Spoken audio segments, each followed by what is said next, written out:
மற்றும் அதற்கான விதிகள் ஏற்றப்பட்டுள்ளது.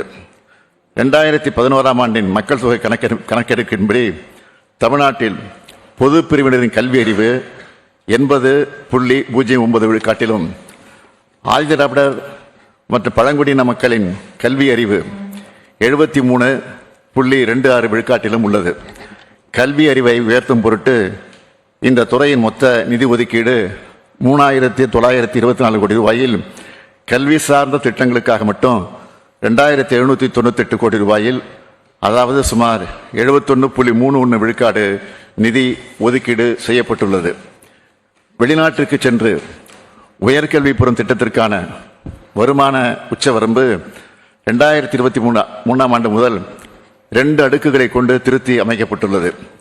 முதல் அடுக்கில் 8 லட்சம் ரூபாய்க்கு குறைவாக குடும்ப ஆண்டு வருமானம் உள்ள மாணாக்கர்களுக்கு ஆண்டுக்கு 36 லட்சம் ரூபாய் வரையிலும், 2வது அடுக்கில் 8 லட்சம் ரூபாய்க்கு மேல் 12 லட்சம் ரூபாய்க்கு குறைவாக குடும்ப ஆண்டு வருமானம் உள்ள மாணாக்கர்களுக்கு ஆண்டுக்கு 24 லட்சம் ரூபாய் வரையும் கல்வி உதவித்தொகை வழங்கப்பட்டுள்ளது.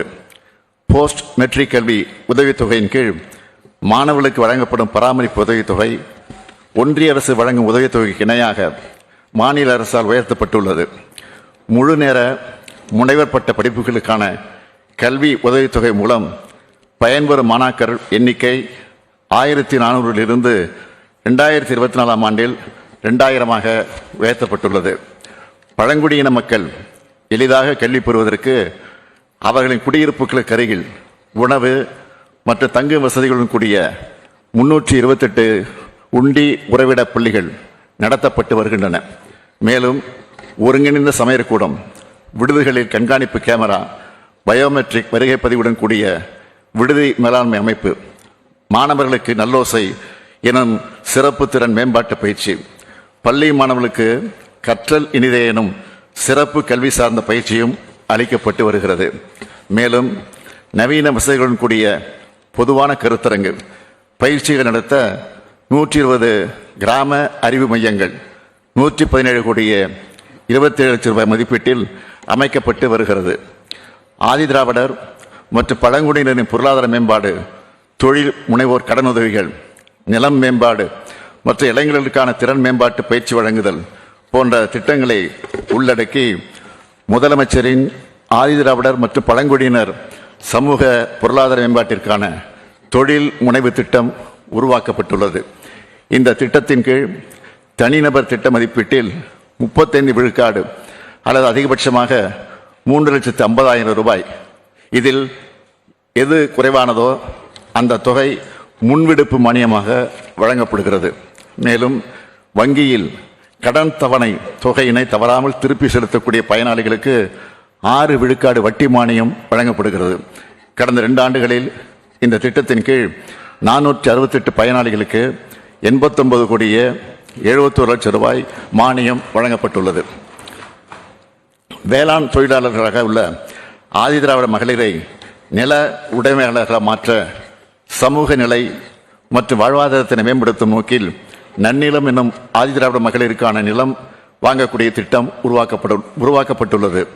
கடந்த 2 ஆண்டுகளில் 625 பயனாளிகளுக்கு 30 கோடி ரூபாய் மானியம் வழங்கப்பட்டு மகளிரை நில உடைமையாளராக இந்த அரசு மாற்றியுள்ளது.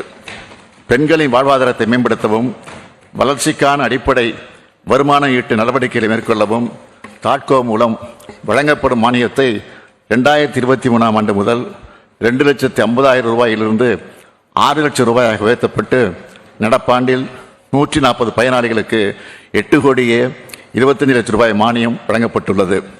ஆதிதிராவிடர் குடியிருப்பில் அடிப்படை வசதிகளை மேம்படுத்தும் வகையில் அயோத்திதாச பண்டிதர் குடியிருப்புகள் மேம்பாட்டு திட்டம் செயல்பட்டு வருகிறது.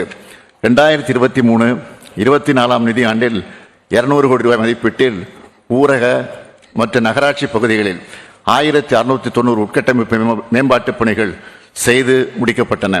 2024-2025ஆம் நிதி ஆண்டில் 230 கோடி ரூபாய் மதிப்பீட்டில் 1966 பணிகள் எடுக்கப்பட்டு முடிக்கும் தருவாயில் உள்ளது. இந்த ஆண்டு இந்த திட்டத்திற்காக 280 கோடி ரூபாய் நிதி ஒதுக்கீடு செய்யப்பட்டுள்ளது. பழங்குடியின மக்களின் வாழ்க்கை தரத்தை உயர்த்தும் நோக்கில் பழங்குடியினர் குடியிருப்புகளில் வீடுகள் சாலைகள், குடிநீர் வசதிகள், தெருவிளக்குகள் மற்றும் அடிப்படை வசதிகளுக்கும் அவருடைய வாழ்வாதாரத்தை மேம்படுத்தும் விதமாக வாழ்வாதார திட்டங்களுக்காக ஆண்டிற்கு 250 கோடி ரூபாய் வீதம் 4 ஆண்டுகளில் 1000 கோடி ரூபாய் மதிப்பீட்டில் தொல்குடி என்ற திட்டம் 2024-2025 முதல் செயல்படுத்தப்பட்டு வருகிறது. தூய்மை பணியாளர் நல வாரியம், ஜெய்பீம் தொழிலாளர்கள் மற்றும் சிறு வணிகர்கள் நல சங்கம், நரிக்குறவர் மற்றும் இருளர் பழங்குடியினருக்கான சிறு வணிக கடன், என் கல்லூரி கனவு, உயர்கல்வி வழிகாட்டுதல் நிகழ்ச்சி, களமாடு முதலிய பல்வேறு புதுமையான திட்டங்கள் செயல்படுத்தப்பட்டு ஆதி திராவிட பழங்குடியின மக்களின் வாழ்வாதாரம் மேம்படுத்தப்பட்டு அவர்களுக்கான சரிசமமான உரிமைகள் உறுதி செய்யப்படுகின்றன. கலைகள், பண்பாடு, இலக்கியம், இசை, நடனம் ஆகிய கலை வடிவங்களை பாதுகாக்கவும் காட்சிப்படுத்தவும் தமிழகத்தில் முதல் முறையாக ஆதி கலைக்கோயில் என்னும் ஆதி திராவிட மற்றும் பழங்குடியினர் கலை மற்றும் இலக்கிய சங்கமம் டிசம்பர் 2, 2024 அன்று சென்னையில் நடைபெற்றது. இதில் ஆதி திராவிடர் மற்றும் பழங்குடியின மக்களின் வாழ்க்கை முறையை பிரதிபலிக்கும் வகையில் 300 புகைப்படங்கள், 100க்கும் மேற்பட்ட ஓவியங்கள் மற்றும் சிற்பங்கள் காட்சிப்படுத்தப்பட்டன. 1000க்கும் மேற்பட்ட நூல்கள், 800க்கும் மேற்பட்ட இசைக்கருவிகள், பண்பாட்டினை பிரதிபலிக்கும் ஆடைகள் காட்சிப்படுத்தப்பட்டன. ஒடுக்கப்பட்ட சமுதாயத்தின் முன்னேற்றத்திற்காக அண்ணல் அம்பேத்கர் தொழில் முன்னோடிகள் திட்டத்தில் கடனுதவி வழங்கப்பட்டு வருகிறது. இந்த திட்டத்தின் கீழ் 2066 தொழில் முனைவோர்களுக்கு அரசு மானியமாக 243 கோடி ரூபாய் வழங்கப்பட்டது. இதில் 400 மகளிர் தொழில் முனைவோர் 41 கோடியே 87 லட்சம் ரூபாய் மானியமாக பெற்றுள்ளார்கள். இந்த திட்டத்தின் மூலமாக தூய்மை பணியாளர்களை தொழில் முனைவர்களாக மாற்றவும் அவரது வாழ்வாதாரத்தை உயர்த்தவும் சென்னை பெருநகர குடிநீர் வழங்கல் மற்றும் கழிவுநீர் அகற்றுதல் வாரியத்தின் சார்பில் உன்னத திட்டம் உருவாக்கப்பட்டது. 10 பீட் எனும் ஆதிதிராவிடர் மற்றும் பழங்குடியினருக்கான தொழில் முனைவோர் சிறப்பு கண்காட்சி மற்றும் கருத்தரங்கம் இந்த ஆண்டு ஜனவரி மாதத்தில் சென்னையில் நடத்தப்பட்டது. இதில் 375 அரங்குகள் அமைக்கப்பட்டு அதில் 8000க்கும் மேற்பட்ட உற்பத்தி பொருட்கள் காட்சிப்படுத்தப்பட்டன. 30,000க்கும் மேற்பட்ட நபர்கள் கலந்து கொண்ட இந்த நிகழ்ச்சி ஆதிதிராவிடர் மற்றும் பழங்குடியின இனத்தைச் சார்ந்த தொழில் முனைவோருக்கு பல்வேறு தொழில் மற்றும் வணிக வாய்ப்புகளை ஏற்படுத்தி தந்தது. ஆதிதிராவிடர் மற்றும் பழங்குடியின மக்கள் எதிர்நோக்கக்கூடிய பல்வேறு பிரச்சனைகளுக்கு தீர்வு காணவும் அவர்களது வாழ்க்கை மேம்பாட்டிற்கான இத்திட்டங்களை தொடர்ந்து மேற்கொள்ளும் உறுதியுடன் இந்த அரசு உள்ளது என்பதை தெரிவித்துக் கொள்கிறேன். கடந்த மாநில அளவிலான உயர்நிலை விழிப்புணர்வு மற்றும் கண்காணிப்பு குழு கூட்டத்தில் விவாதிக்கப்பட்ட பொருண்மைகள் குறித்து எடுக்கப்பட்ட நடவடிக்கைகள் விவரங்கள் இணைப்பில் வைக்கப்பட்டுள்ளது என்பதை தெரிவித்துக் கொண்டு, நான் நீ என்று சொன்னால் உதடுகள் ஒட்டாது, நாம் என்று சொன்னால்தான் உதடுகள் கூட ஒட்டும் என்ற முத்தமிழறிஞர் கலைஞரின் சொல்லிருக்கிணங்க சமத்துவம் காண்போம், மனிதத்தை முதன்மையான கொண்ட நற்றமிழ் சமூகமாக நடைபெறுவோம் என்று கூறி என் உரையை நிறைவு செய்கிறேன். நன்றி, வணக்கம்.